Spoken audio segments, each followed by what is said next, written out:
So this is part of our QUniversity Q&A series where we have found a number of tips and tricks over the years where we've been training some of our customers and helping them out, answering questions, and they realized that they did not know that they could do that with the program. So that's why we have gathered these tips and tricks together.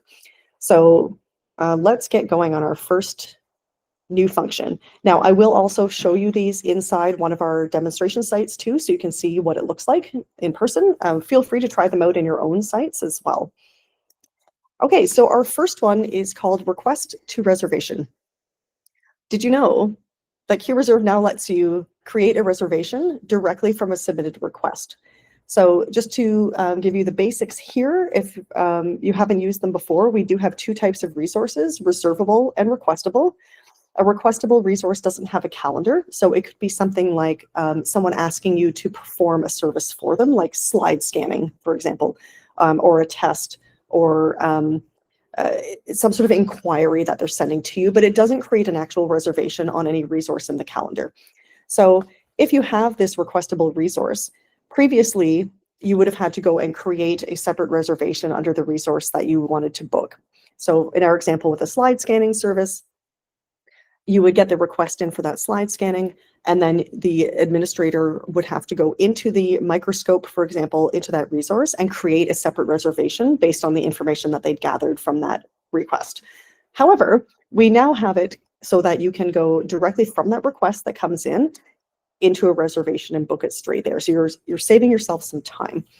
So to begin with, you have to be sure that your requestable resource allows this function to happen. So it's a simple toggle on off. I'll show you where that is live. So you want to make sure that's toggled on to allow reservations to be created. Then once you're in that request, select the request that you're interested in. And then you'll be able to click the edit button and add a resource. Once you do that and you add that resource, it's going to trigger your reservation screen to pop up, similar to how it looks for other reservable resources. So you'll have your ability to choose the date, time, add guests, account numbers, any of that information that you need will then be on that screen. So it's a very simple conversion. So let's go take a look and see what it looks like in our site. So we're going to look at our good old lab demo site that we've been using for our last few videos. So the first thing that we want to go to is administration, resources. And in this case, I have some of our resources set up as services. So I'll click on that because those are my requestable resources. And I have three different things here. So I've already changed this column heading to the appropriate field that I want to look at, but it's called can be added to reservations. And you'll see here that I've got two of them that are disabled. So I can't create the reservation directly from the request, but in my slide scanning service, I do have this enabled. So that's what's going to allow me to perform that next task. If you want to look at it from within the individual resource, we can click on that resource, go to the requests tab up at the top, and you'll see that field is right here. The second field can be added to reservations. So if you want to go in one by one to your resource and check, you can look at it there, or you can go back to our screen here, change your column to the field that we're interested in, and look at multiple resources at once. You can also multi-edit these. So if you have a number of requests and you want to change them all so that they're toggled on to enabled or disabled, you can do that with multi-edit that we've talked about at our previous webinars. Okay, so we have this requestable resource enabled to be able to add it to reservations. So let's take a look at one of our requests. Just go back here. So here's a request that has been submitted already. I did this as a test one. So it's our sliding scanning request. So I'm going to click into this request. And here you can see we've got the information that was collected in that request that was submitted. So I want to convert this into a reservation. So I'm going to click on edit. Normal looking screen here, slide scanning service, but now I'm going to add my resource. So I'm going to click on that, and let's just say I'm going to add my cell culture room. You'll get this notification pops up right here, switching to reservation, and just continue. And here we've been taken directly into our reservation screen. So this is same as what you'll see if you're booking directly into that resource. It's just now come right through the request. So I can pick the date and time. Let's just make this. Oops, we're starting in the past. Let's go start this a little bit later. Okay, I can do the same things here. I can make it recurring. I can add reminders. I can add guests. I can add more resources. This particular one has a price quote, but if there are rates, they're going to apply too. So it's the same thing that you'll see in our normal reservations. This is the information that was gathered in the form. This particular requestable resource had a form gathering information, so it's just showing me that information here. And then I'm going to save. Easy as that. I now have created a reservation directly from this requestable resource. So that's something that is, again, easy to do that you might find will help save you time.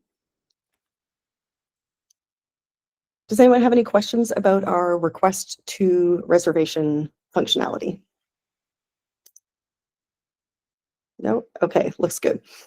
Let's move on to our next tip, and that is group approvers. So did you know that now in QReserve, you can add a user group as an approver now, instead of just one person as an approver? So let's say you have a resource that you want to be sure that every reservation that's made on that resource is approved by someone. Before, you could only add one person as that approver. Now you have the ability to add an entire user group, and within that user group, you can specify if you want any of the members of that group to approve. So for example, it doesn't matter who in your technician group approves the reservation as long as one of them approves, so that could be any. You can also ensure that all members of that group have to approve. Maybe you want all 3 of your technicians to be able to approve that before it's allowed to go through. So you can specify that. The other thing you can do is specify a specific number. So you may have a large group of, say, staff. Maybe you have 10 people in your staff group. You need 2 of them to approve a reservation on a specific piece of equipment. And so you can select that 2 people of that group. Any 2 people in that group need to approve it. So this gives you a lot more flexibility. So to do that, we will go again into our administration and resources. You're going to select that resource that you're interested in adding the group approver to. Go into that request tab and under approvers, and you'll see the option there when you add it to add the group. You'll be able to select from your existing user groups that are already created. And then from there, all, any, or specific number. So let's go and take a look in our lab site and see how that looks. So I'm going to go into administration resources. Let's just pick, actually, I'm going to look here. I'm going to change my column name to, oops. I keep sorting it. 1 second here. Oh, I've got my approvers. That's why I already have it here. So I'm going to pick, let's see, this laptop. And we're going to look at our approvers. So right now, I don't have any approvers on this laptop. I'm going to click here to the right side, add approver. And right now, you'll see I can choose an individual user, or I can select group. So if I pick a group, it's going to show me the groups that I have available. These are the user groups that I've created already in my site. So let me say, for example, I'm going to put staff. From there, I now have the ability to choose what that group approval requirement is. So here's where I can choose any, which means one person in that group needs to choose to approve. I can select all, so all members of that group approve, or I can select specific number and then indicate the number of people required. So let's say I need 2 staff members to approve. Okay, we also have the standard toggles down here showing the user group name. That's to show which group is the approver on this resource.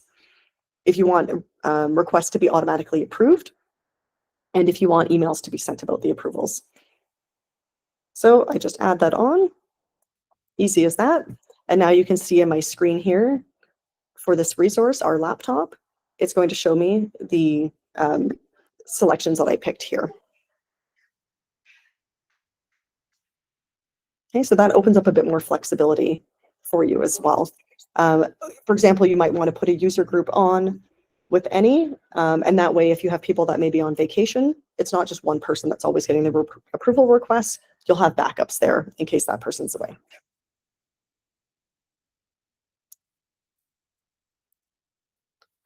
All right, any questions about our group approvers? Okay, so our next new functionality is approval workflows.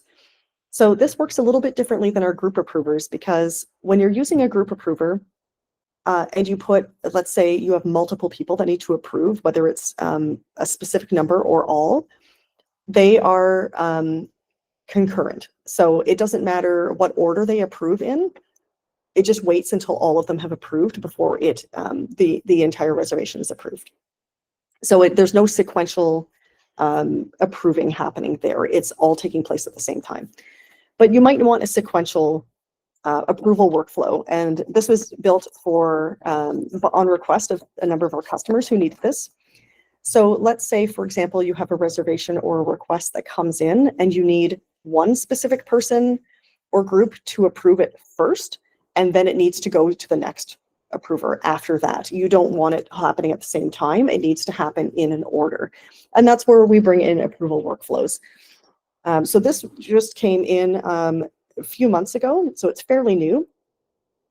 And you can do other things with this, but we're going to show you how this works with approvals. So in your administration tab, you're going to go under workflows and then triggers and create a new trigger.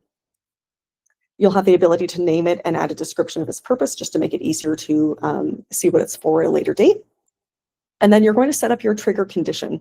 And what that does is configures the attributes that will help kick off that approval workflow. So when is that workflow going to happen? When do you want it to happen? So as an example that I've described, if you have a request that's approved by the first approver, then the next action will occur, say, a day later. So you can add when you want it to happen and what is kicking it off. The next thing you'll do is configure your trigger tasks. And that is indicating what is going to happen when your trigger condition is met. So when that first thing happens, what then happens next in line? So in my example, I want to put a second approver on that workflow. The other thing is you can set up your triggers and then test them before going live. So I'll show you what that looks like. You can run a test to make sure everything's functioning correctly before you make it live. You can also pause your triggers if you don't need them and then restart them again with a one button click. So you can set them up. If you don't need it for certain periods, say some of our schools, if they're off for the summer, may have maybe a little more free in their bookings. They don't need so many approvers on that. You can shut that off for the summer, turn it back on with school resumes in the fall. So that's very easy to do. And I've also linked to the documentation there so you have that. So let's go take a look in our site. And we're going to take a look at the workflow. So I'll share this.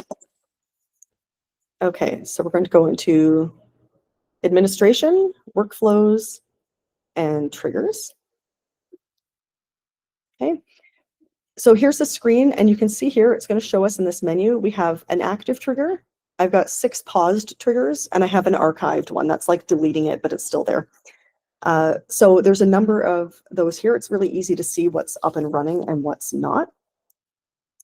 And to create a new trigger, I'm just going to click up in this box on the top right, create trigger.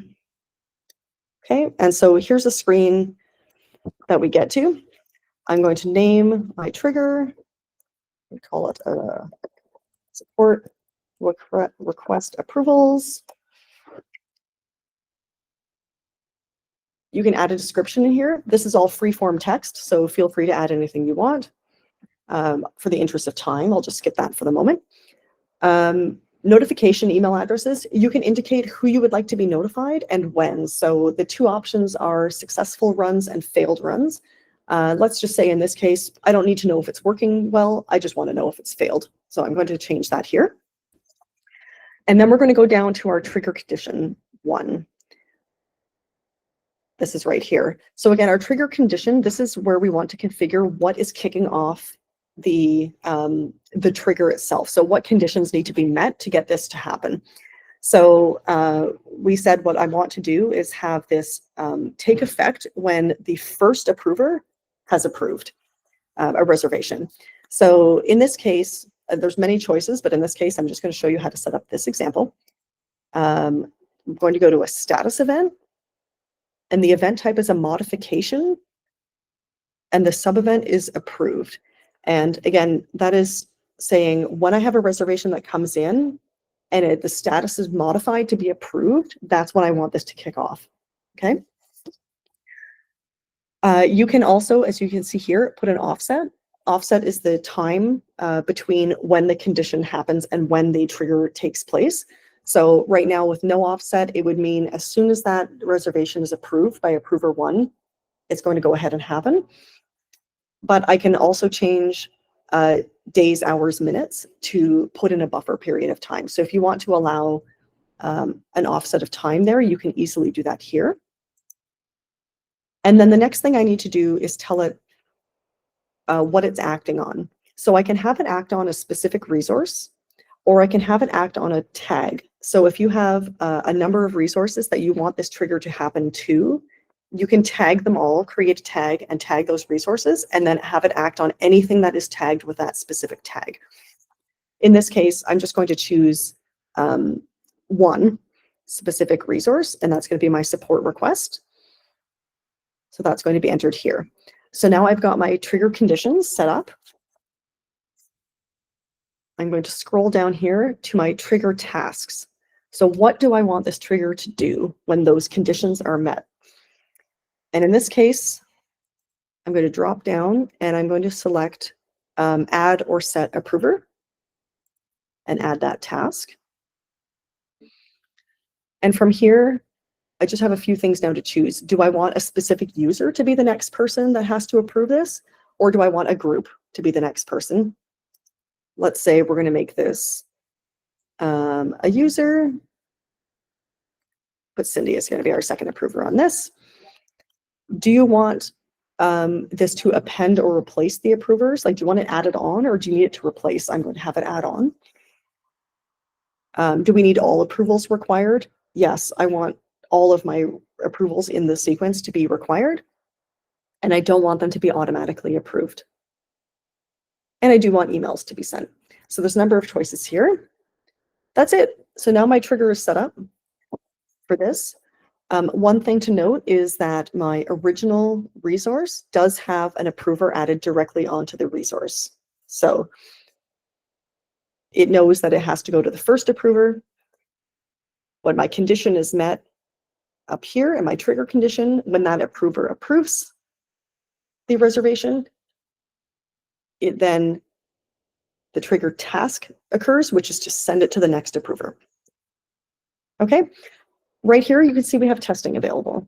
And so you can test event hooks. So what you need to do is just get your reservation ID. So let's say you can create a test reservation, and then you'll go and find the reservation ID. I'll show you in a moment where that is. Copy and paste it, stick it right here in that reservation ID field, and then you're just going to click the test event and have it run. So it won't actually do anything. It's just going to test it and make sure that it makes sense and that everything's set up correctly before you go live. Okay, so let me go into menu, and I'm just going to show you where to find that ID. Okay, so I've opened up, that's one of the requests that I happened to be looking at earlier. You're going to go down here and you'll see there's an ID number right at the bottom of the screen here, and you can copy that easily. So just click on it, it will copy the ID.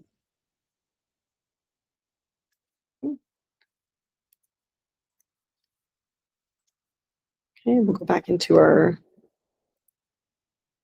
triggers. I think it's paused because I haven't activated it yet.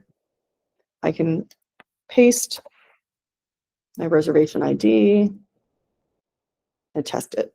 Now, since we have a failure, actually I know why it failed. It's because Cindy is both approvers. So in this case, but this is a good way to show you because I can see that something is wrong. So I have to go take a look. In this case, it's because my approver is the same person for the original resource as well as the second approver. So it can have her approve it twice. But that's where you're going to see that. So I can clear the output, change my user. Let's put this on someone else. And then we'll run it. Well, that's me. I've done a setup. Oh, parent reservation. Oh, it's big. Never mind. The resource ID I copied was for a different, it wasn't the correct request. It wasn't the support request. It was a slide scanning service. So that will also tell you what you're doing wrong. But there is a trigger. Now to activate it or deactivate it, it's right here at the top. So I can activate it. Here it's now active. And if I need to pause it, just click on pause trigger. So it's as easy as that to turn them on and off as you need them. So there are a number of different ways these can be used. Again, this is an approver, but you can use the workflows and the triggers to do a number of tasks. And you'll find those down in the trigger tasks. So for example, you can have this create a credential after a certain event takes place. You can have it create a reservation, a webhook, an invoice item. So there's a number of different tasks that you can perform using this functionality. Were there any questions about the approval workflows?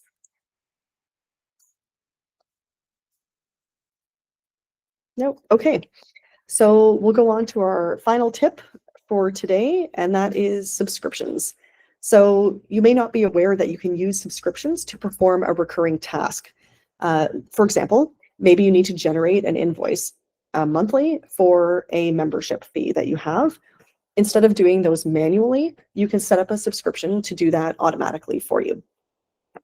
So that is in this similar spot that we were just in. It's in our administration workflows, but we're going to go into subscriptions.